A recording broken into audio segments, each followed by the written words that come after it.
Nail और EY दो sister जंगल में अकेली रहा करती थी, पर अब जब वर्ल्ड का एंड होने वाला है तो सारे खतरों को इन दोनों को एक साथ मिलकर ही सामने जाना पड़ेगा।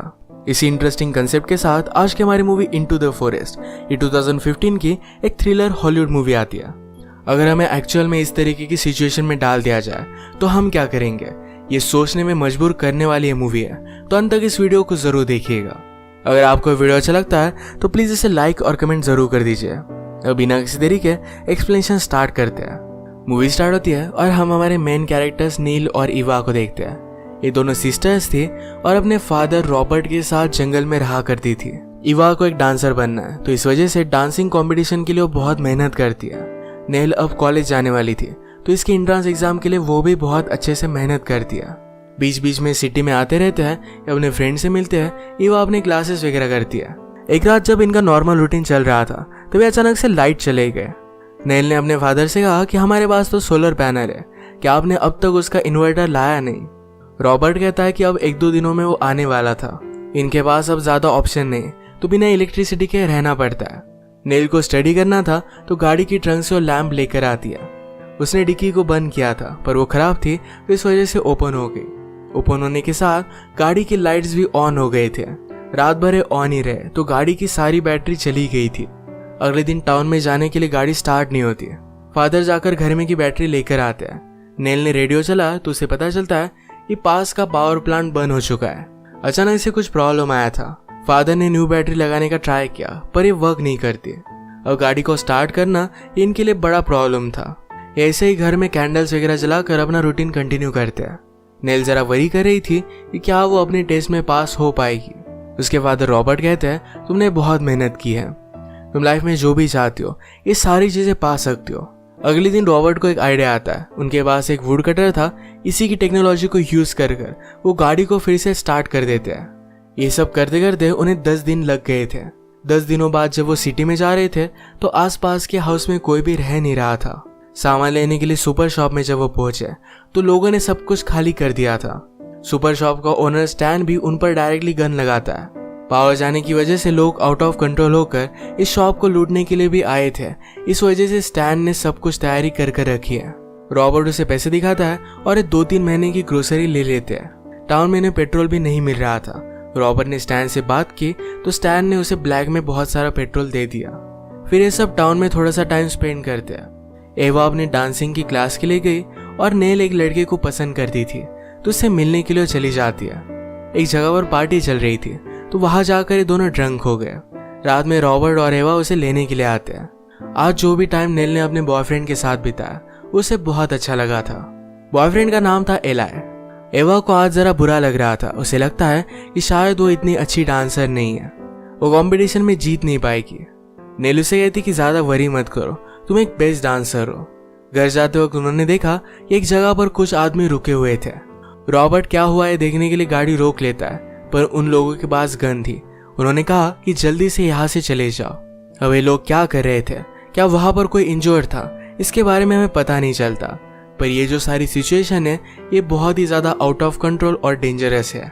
अगले दिन ब्रेकफास्ट करते वक्त नेल अपने फादर से पूछती है नेक्स्ट टाइम हम सिटी में कब जाएंगे। तो फादर ने कहा ये कुछ भी फिक्स नहीं है। अब उनके पास सप्लाईज थी और ये वक्त बहुत ही खराब है, तो इस वजह से इन्हें फिर से टाउन में जाना जरा अवॉइड करना पड़ेगा। नेल फिर से एलाय को देखना चाहती थी, तो इस बात से वो डिस्टर्ब हो गई। एक दिन रॉबर्ट पेड़ तोड़ने के लिए गए हुए थे। अचानक से उनकी चीख नेल और एवा को सुनाई देती है। ये भागते भागते वहां पर पहुंची तो रॉबर्ट ने एक्सीडेंटली अपने पैर को कट कर दिया था। उनका बहुत सारा खून बह चुका था। वो इनसे कहते हैं तुम दोनों को कुछ भी नहीं होगा, एक दूसरे का ख्याल रखना। नेल और एवा ने उन्हें बचाने की बहुत कोशिश की पर कुछ भी कर नहीं पाए। वहीं पर उनकी डेथ हो जाती है। रात भर उनके पास ही पड़ी रही। अगले दिन वो उन्हें बरी कर देते हैं। ये दोनों बेचारी इस बात से बहुत ज्यादा दुखी थी। उनके बचपन में उनकी मदर की डेथ हो गई थी, तो उनके फादर ही उनके लिए सब कुछ थे। अभी एक दूसरे का सहारा बनती है। खुद अपने काम में कंसंट्रेट करने का कोशिश करती है, पर कोई भी कर नहीं पाता। अब इलेक्ट्रिसिटी भी नहीं है तो म्यूजिक भी नहीं चला सकते, तो एवा घर की घड़ी की आवाज पर ही डांस करती है। ऐसे डांस करते करते वो तंग आ गई थी। अलग काम में उसने कंसंट्रेट करने की कोशिश की, पर वो ये सब कर नहीं पाती। उसने फिर नेल से बात की। कहती है कि थोड़े टाइम के लिए हम जनरेटर लगा लेते हैं। वो सब चीजों से तंग आ गई थी और एक एस्केप चाहती थी। नेल ने उसे कहा जनरेटर के लिए हमें फ्यूल की जरूरत पड़ेगी और फ्यूल हमारे लिए सिटी में जाने के लिए है। एवा कहती कि हम सिटी में जा सकते हैं, फिर भी हमारे पास थोड़ा फ्यूल बाकी रहेगा। नेल ने कहा कि हमें इमरजेंसी के लिए उसे रखना चाहिए, हम इस तरीके से ऐसा स्पेंड नहीं कर सकते।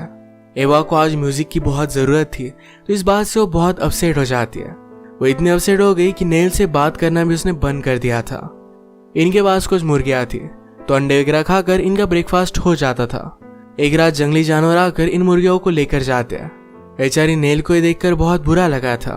एवा उससे थोड़ा सा भी बात नहीं करती, उसे अकेला ही खाना खाना पड़ता है। नेल ने एवा को समझाने की कोशिश की, पर एवा कहती है अगर मॉम जिंदा होती तो समझ सकती कि मैं क्या महसूस करती हूँ। रात में नेल को सपना आया कि उसके फादर की ग्रेव को जंगली जानवर खोद रहे हैं। इस सपने की वजह से वो बहुत ज्यादा डिस्टर्ब हो गई थी। एवा ये देखकर उसे सहारा देती है। उसने रियलाइज किया कि एक दूसरे से झगड़ नहीं सकती, दोनों को एक दूसरे की बहुत जरूरत है। थोड़े दिनों में यहाँ पर बारिश भी स्टार्ट हो गई। छत से थोड़ा थोड़ा पानी नीचे आने लग गया था। एक रात ऐसे ही नेल अपने बुक्स ढूंढ रही थी तो वहां पर उसे चॉकलेट का बॉक्स मिला।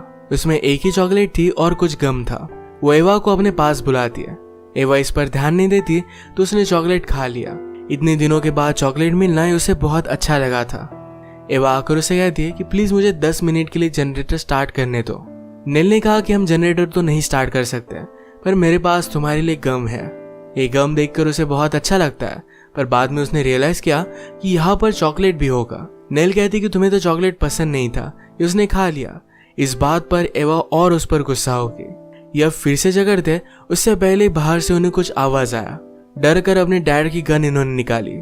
छुपके से दरवाजा खोला तो एला नेल को ढूंढते ढूंढते यहाँ पर पहुंच गया था। वो कहता है कि बहुत दिनों से तुम लोग सिटी में नहीं आए, तो बहुत ही वरीड था, तो देखने के लिए पहुंच गया। ये अपने फादर के बारे में उससे कहते हैं, उनकी सारी सिचुएशन बताते हैं। एला ने भी सिटी के बारे में बताते हुए कहा कि वहां पर भी कोई भी इलेक्ट्रिसिटी नहीं है, किसी के पास पेट्रोल नहीं, तो सब लोग साइकिल पर घूमने लग गए थे। पुलिस, लॉ इन्फोर्समेंट, ये सारी चीजें अब तबाह हो चुकी है। आज रात एला यहीं पर होगा। सुबह होने पर नेल उसे एक जगह दिखाने के लिए लेकर जाती है। ये एक बड़ा सा पेड़ था जहाँ पर आप रह भी सकते हो।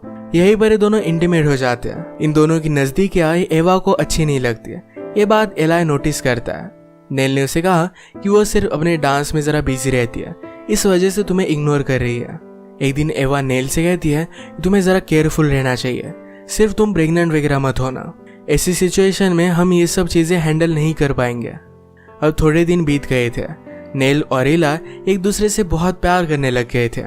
एला नेल से कहता है कि एक जगह है जहाँ पर मैंने सुना है कि सब लोग अच्छे से रह रहे हैं, वहाँ पर इलेक्ट्रिसिटी भी है, हमें वहाँ जाकर चेक करना चाहिए। ये जगह बहुत ही दूर थी, तो यहाँ जाने के लिए रिस्क भी है। ये प्लान जब वो एवा को बताते हैं तो इस रिस्क की वजह से एवा इसके लिए मना करती है। नेल ने उसे अपने साथ आने के लिए समझाने की कोशिश की, पर एवा मानती नहीं। उसने नेल से कहा कि अगर तुम्हें जाना है तो तुम जा सकती हो, वो उसे रोकने नहीं वाली। जाते वक्त नेल रो रही थी, कहती है हम दोनों ही एक दूसरे का सहारा है। एवा ने कहा कि हमने सेपरेट चॉइस की, इसमें किसी की भी गलती नहीं है। एवा को भी बहुत बुरा लग रहा था। नेल के जाने के बाद वो भी बहुत रोती है। एला के साथ नेल जरा आगे आई, फिर वो रियलाइज करती है कि एवा को इस तरीके से वो अकेला नहीं छोड़ सकती। उसके फादर ने कहा था कि एक दूसरे का ख्याल रखना, अब वो उसे छोड़कर कैसे जा सकती है। सब चीजों के बारे में उसने एला से बात की। एला ये समझ सकता है, पर उसके लिए वो जगह ढूंढना बहुत ही इंपॉर्टेंट था, तो अकेला ही चला गया। भागते भागते नेल एवा के पास आई और ये दोनों एक दूसरे को देखकर बहुत खुश थे। अब दोनों मिलकर आसपास के सारे प्लांट्स का स्टडी करते हैं। अगर यहाँ पर इन्हें सही तरीके से रहना है तो सब कुछ नॉलेज होना चाहिए। इन्होंने फ्रूट्स लाए, उन्हें सुखाया और विंटर के लिए फूड रेडी किया। इसी तरीके से छोटी छोटी चीजों को लेकर वो एडजस्टमेंट करने लग गए। 1-2 मंथ गुजर जाने के बाद नेल जरा वरीड थी कि शायद वो प्रेग्नेंट हो सकती है, पर बाद में उसे पता चलता है कि वो प्रेग्नेंट नहीं है, तो इस वजह से उसे बहुत अच्छा लगा। आज रात ये दोनों मिलकर पार्टी करते हैं। नेल ने कहा कि हम शायद 10 मिनट के लिए जनरेटर स्टार्ट कर सकते हैं, तो एवा को भी सुनकर बहुत अच्छा लगता है। ये दोनों मिलकर डांस करते हैं, अपने फादर और मदर की ओल्ड टेप्स को देखते हैं। ये देखते हुए वो इमोशनल हो गई थी। एक दिन नेल जंगल में फ्रूट्स लेने के लिए गई और एवा घर पर ही लकड़ियां तोड़ रही थी। तभी अचानक से वहां पर स्टैन पहुंच जाता है। उसने आसपास देखा और नोटिस किया कि कहीं भी रॉबर्ट नहीं है। एवा उससे झूठ बोलती है कि फादर आसपास ही है, पर वो समझ जाता है। वो स्लोली उसके पास आ गया और ज़बरदस्ती इंटीमेट हो गया। नेल वापस आने के बाद एवा को बहुत बुरी कंडीशन में पाती है। उसने उसकी हेल्प दी, उसे सहारा दिया, पर एवा बहुत ज़्यादा डिस्टर्ब हो गई थी। उसे आजकल कुछ भी करने के लिए मूड नहीं था, खाना भी बहुत कम खाती थी। एवा ने नोटिस किया कि जाते वक्त स्टैन उनका पेट्रोल भी लेकर गया था, पर नेल स्मार्ट थी, उसे पूछे बिना एवा पेट्रोल ले सकती है, तो इस वजह से नेल ने पेट्रोल को छुपा दिया था। एक दिन नेल ने एवा को चीयरअप करने के लिए ज़रा म्यूजिक चलाया, पर एवा को ये भी अच्छा नहीं लगता। नेक्स्ट सीन में नेल को अपने फादर का इन्वेलप मिलता है, उस पर पम्पकिन लिखा हुआ था। उसके फादर हमेशा उसे पम्पकिन बुलाया करते थे, तो उसे लगता है शायद उसके फादर उसके लिए लेटर छोड़ कर गए हैं। ये उसने ओपन किया तो इसमें पम्पकिन के सीड थे। इन दोनों को बहुत बुरा लगता है। आजकल एवा घर के बाहर भी नहीं निकलती थी। एक दिन जब नेल घर के बाहर वुड तोड़ रही थी तो उसे चोट आ जाती है। उसके बैक पेन की वजह से उठ भी नहीं पा रही थी, तो एवा को फाइनली अपनी सिस्टर को बचाने के लिए घर से बाहर आना ही पड़ा। नेल को बचाने के बाद एवा रोने लग जाती है। वो कहती कि अब मैं बहुत ज़्यादा डरती हूँ। कभी कभी उसे लगता है कि जैसे वो डूब रही हो। ये एक दूसरे को सहारा देती है। एक दिन एवा को उल्टी हो गई। इन्हें पता चला कि वो प्रेग्नेंट है। नेल द्वारा नेचुरली ऑपरेशन कैसे करे इसके बारे में स्टडी करने लग गई। एवा ने उसे कहा कि मैं बेबी को रखना चाहती हूँ। अपने पेरेंट की गलती की सजा ये बच्चों को नहीं भुगतनी चाहिए। इस बच्चे की वजह से उसे जीने के लिए एक सहारा मिला था। अब इसके बाद हम देखते हैं कि कुछ मंथ्स गुजर चुके हैं। प्रेगनेंसी में एवा को प्रोटीन्स वगैरह नहीं मिल रहे थे, तो इस वजह से वो पेल लग रही थी। नेल ने इसके बारे में स्टडी किया और उसे पता चला कि एवा को मीट की जरूरत है। जंगल में जाकर फर्स्ट टाइम वो शिकार करने की कोशिश करती है। बहुत मेहनत के बाद इसमें वो सक्सीड हो गए। ये सब करना उसे गलत लगता था, पर अपनी सिस्टर के लिए उसे करना पड़ता है। थोड़े समय में एवा हेल्दी दिखने लगती है। एवा को लग रहा था कि उसे बेटा ही होगा। एक रात डिनर करते वक्त अचानक से इन्हें स्मोक की स्मेल आने लग गई। अगर आसपास के लोगों को पता चलता है कि दोनों अकेली रहती है तो प्रॉब्लम हो सकता है, तो इस वजह से लाइट्स वगैरह बंद कर सारे घर को इन्होंने कवर अप कर दिया। बहुत दिनों तक ये ऐसे ही रहे। अचानक से एवा को प्रेगनेंसी का पेन होने लग जाता है। उसकी अब डिलीवरी होने वाली थी। नेल उसे स्लोली ट्री में लेकर गए। घर में बारिश की वजह से उनकी छत टपक रही थी, तो इस वजह से नेल उसे पेड़ में लेकर गए। यहीं पर एवा की डिलीवरी सेफली हो जाती है। बेबी को देखकर ये दोनों बहुत खुश थे। स्टॉर्म के बाद जब ये घर पर वापस आते हैं तो घर की छत टूट गई थी। अभी इस तरीके से इस घर में नहीं रह सकते। इसका रिपेयरिंग करना भी बहुत ही हार्ड होगा। एवा नेल से कहती कि अब यहाँ से हम चले जाते हैं। पहले भी लोग बिना घर के रहा करते थे, हम एक नया घर बना लेंगे। अब वो यहाँ नहीं रह सकते। आसपास के लोगों से डर कर रहना अब इन्हें मंजूर नहीं था। नेल ने अपने घर से कुछ सामान लिया, अपनी फैमिली की कुछ यादें ली, इंपॉर्टेंट बुक्स लिए। इसके बाद ये घर को जला देते हैं। सदियों पहले नेचुरल तरीके से लोग जैसे रहा करते थे, इसी तरीके से रहना सीख लेंगे। और इसी के साथ ये मूवी एंड हो जाती है।